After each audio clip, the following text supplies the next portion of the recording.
All right, hello and welcome to another Expert Insight interview. My name is John Golden from Sales Pop, online sales magazine and Pipeline or CRM, joining you as usual from sunny San Diego. And today I'm delighted to be joined from North Dallas in Texas by Matt Buchalski. How are you doing, Matt? I'm doing very well, John. Thanks for having me. Yeah, and Matt's a serial business builder, sales leader, multifamily investor with nearly 2 decades of experience.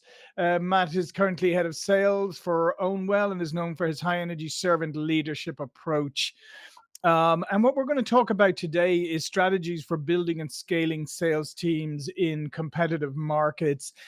Let's face it, Matt, competitive markets or not, building and scaling sales teams is always quite the undertaking. I mean, it's quite a difficult thing to do. I agree, but it's I'm a sucker for a good challenge.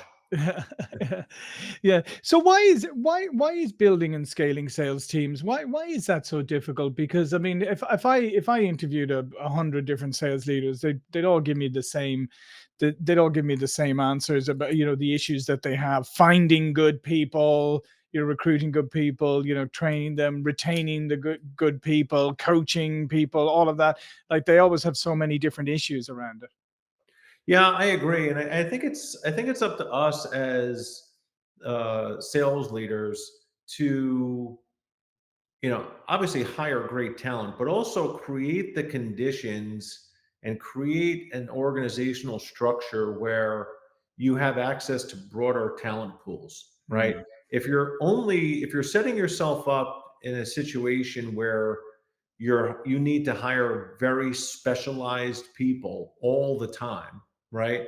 Chances are you have a very well defined and perhaps finite TAM, right? mhm. Yeah. And scaling may not be the biggest concern. Having that very defined expertise is more of a concern. But when you have huge TAM and a lot of white space and perhaps not a lot of install accounts, and you're really kind of on a new logo acquisition spree, then I think you need to look at your market segmentations and find the right hiring profiles and go after them very, very relentlessly. Hmm. Yeah, no, no, absolutely. And let's face it. I mean, the other part is that if you're looking to recruit good salespeople are rarely available. I Hmm. mean, normally, if a good salesperson is probably, they're normally quite happy where they are if they're a good salesperson and they're doing well. So being able to recruit somebody away or being able to persuade somebody to join, I mean, that's, if you want the right people, that can be a challenge. Absolutely, and that's why I think great leaders are always recruiting, right? And if you think back to Nick Saban, head coach of Alabama for a number of years, right? He very early in his tenure at Alabama says he wants to be the best at recruiting, and Right. so you need to think about how your company is positioned in the market, everything from Glassdoor to the amount and tone of the social media posts that you and your team are putting out. How you using a lot of canned content, or your teams putting out organic content to show that they're making money and bought into the mission and the culture of the company. All these things really kind of help you in building a following. Mhm. And let's face it too, while recruiting great people can be a challenge, if you're doing a great job as a leader and helping people become the best possible version of themselves and they make money while you're their leader, when Mhm. you move, your phone rings, Yeah. right? Because they want a second chance at kind of taking over that field with you. Yeah, no, absolutely. But it's interesting what you said there is because nowadays, obviously, how you're perceived as an organization is obviously very, very important. But as you rightly pointed out, there's so many different touch points, right, to the market, from your website, your social media, to your customer support, to your sales, to any interaction at all. So it is very critical that you're very clear on what your culture is and what message you're trying to articulate to the market, and that it's a consistent one. I completely agree with you. Completely agree. You have to, if you're a great leader building a performance driven culture, right? and you're driving high engagement, and you're driving great productivity from your team, and they're out there and they're happy with what they're doing and the money they're making and the Mm. support and the solutions they're providing for your customers. You need to drive authenticity and organic communication of all those achievements, and empower your team to go tell that story. Yeah. And the other thing, Matt, I think that sometimes it's like when we go to recruit, it's like, recruit a salesperson. What kind of salesperson do you want? What kind of traits? What kind of characteristics? And oftentimes it'd be, well, I just want a high performer, somebody who's really a good seller. You go, okay, but that's a little vague. So when you're hiring a salesperson, what are some of the characteristics and traits that you look for?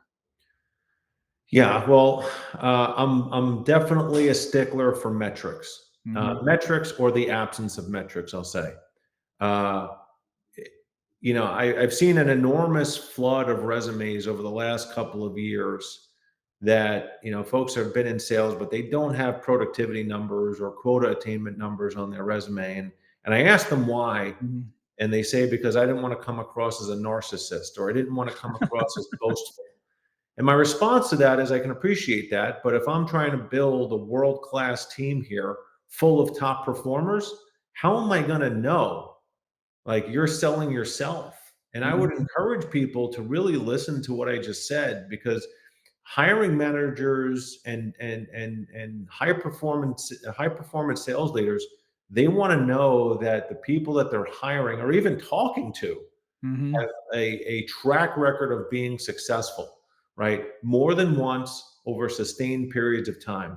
I've also, John, had a lot of success hiring folks with athletic backgrounds. That's probably no surprise. Yeah. I've had enormous amount of success hiring recruiters that wanted to go into sales. I think at the end of the day, recruiting is Hmm. definitely sales, Oh and yeah. folks that are used to, making 75, 100 phone calls a day, using LinkedIn to network with people and recommending them for jobs are going to be great salespeople.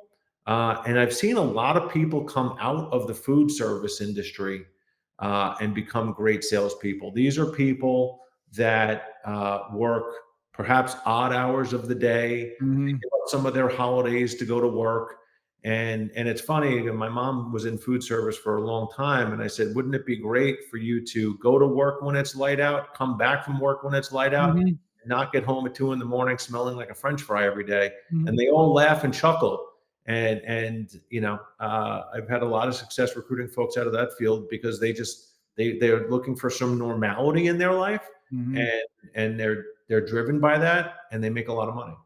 Yeah, and they're used to hard work because I always find, Matt, the one thing I was thinking, you can teach people most things, but you can't teach hard work. I mean, Hmm. that's something that people either have in them or don't, or have grown up with it, or have experience, like you said, in food service industry. I mean, going late, coming home late, all of that kind of stuff. I mean, being used to work being hard.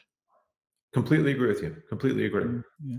The other thing you said, one of the interesting things also to pick up on is, I feel like over the last number of years, especially we had all this like inbound and all that, and that kind of movement, if you like, and a lot of salespeople became kind of enamored with this idea of like, inbound and leads were just going to flow into the marketing, doing all this outreach and sending out content, and leads just flowing in.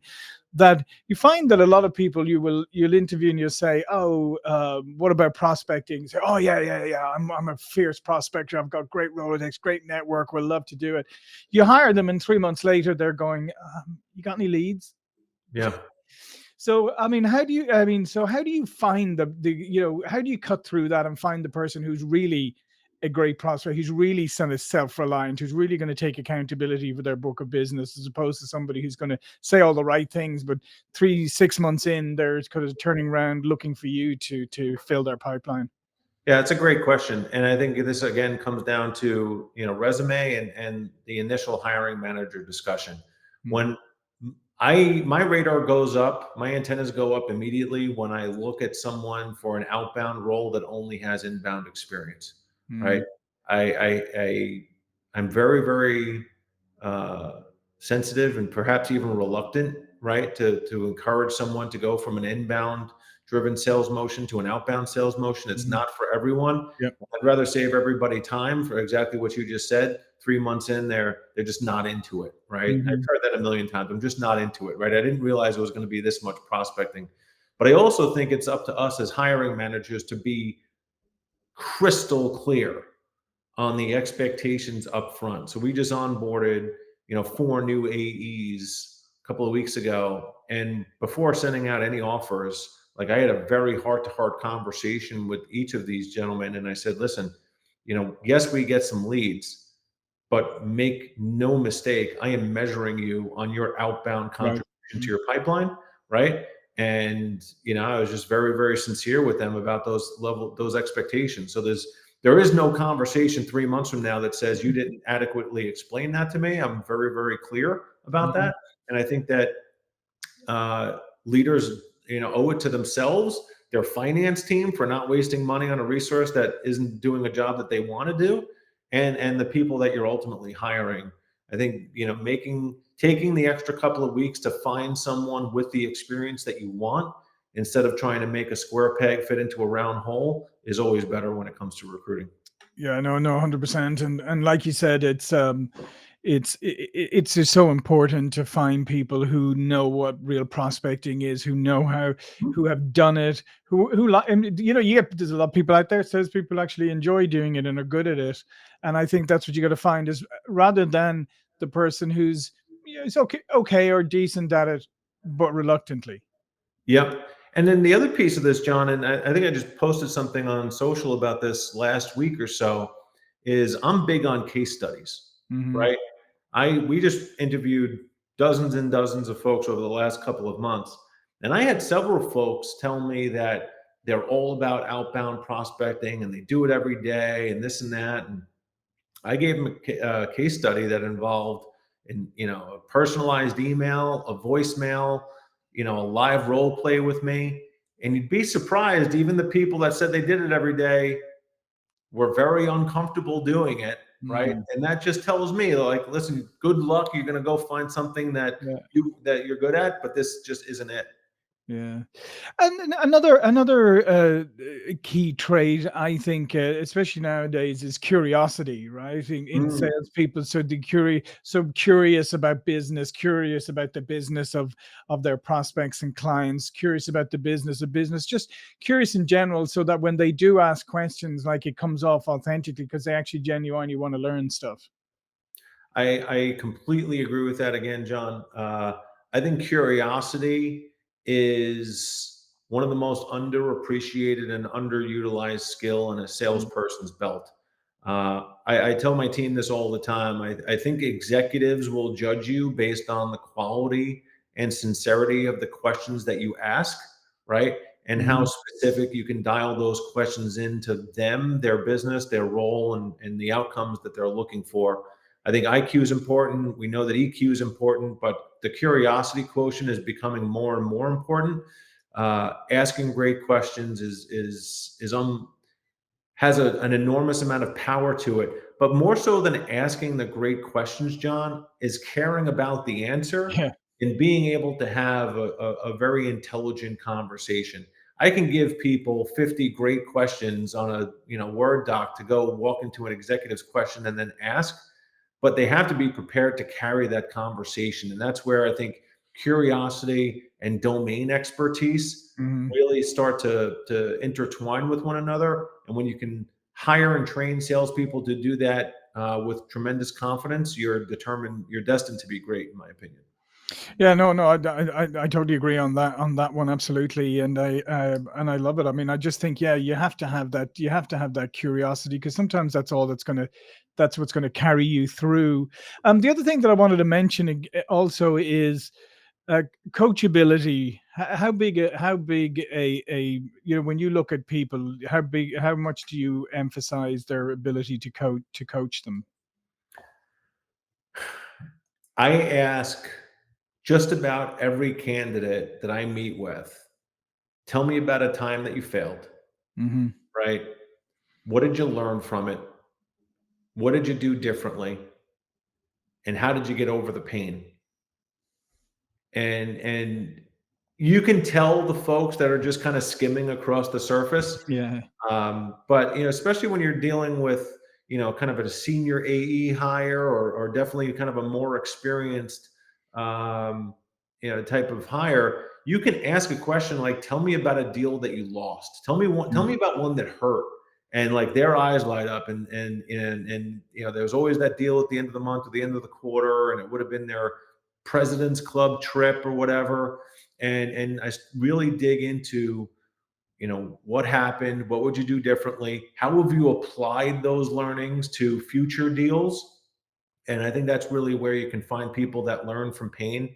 And then typically I ask who they reach out to for help, etc. What kind of counseling did they get, and you'd really drill into how coachable people are. I've also been part of some role plays where we the candidate perhaps doesn't do a great job, but Yeah. there's something about them that I want to give a second chance, so I'll give coaching. And then they say they accept the coaching, and I put them right on the spot and say, well, now apply it. And I literally test them in the moment about how they've received my feedback, and how they're going to implement it.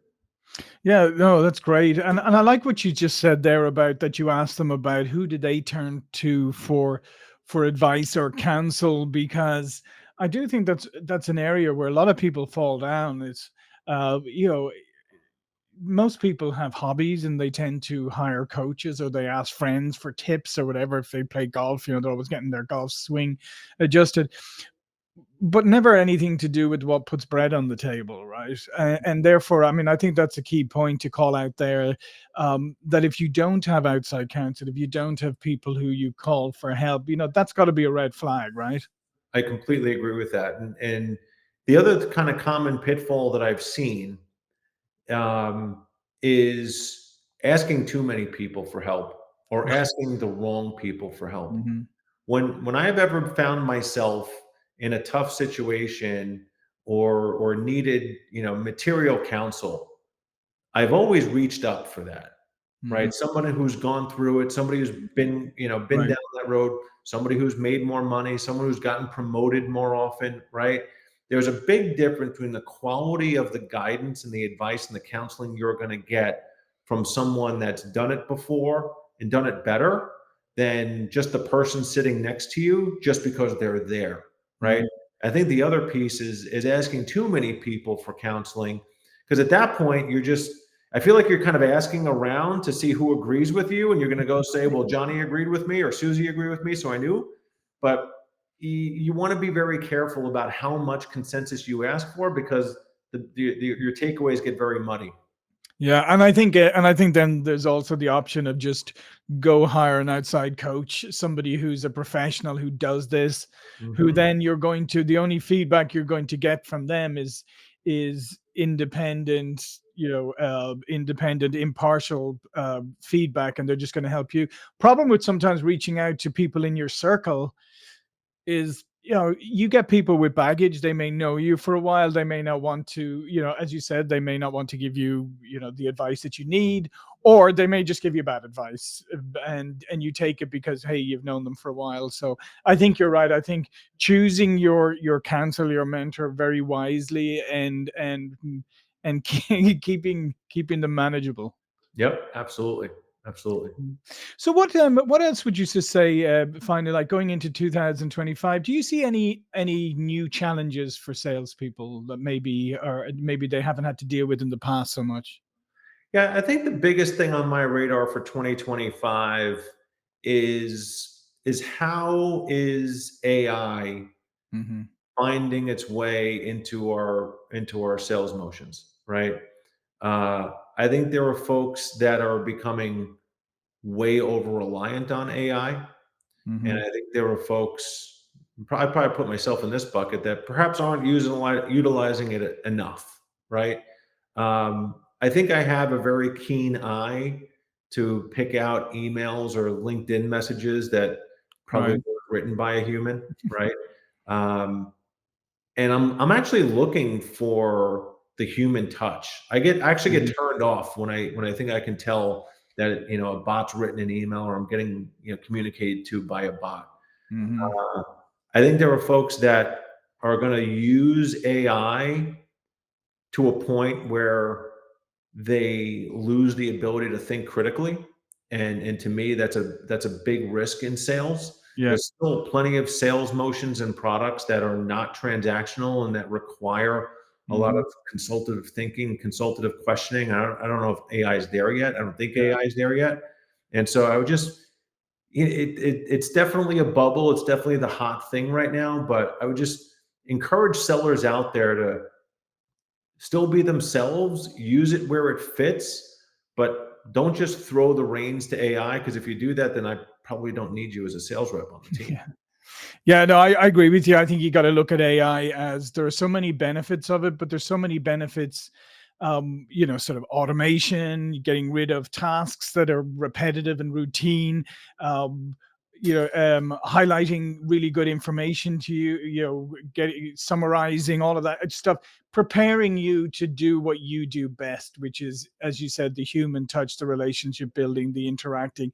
And I think if you take that approach, I think it can be fantastic for sales.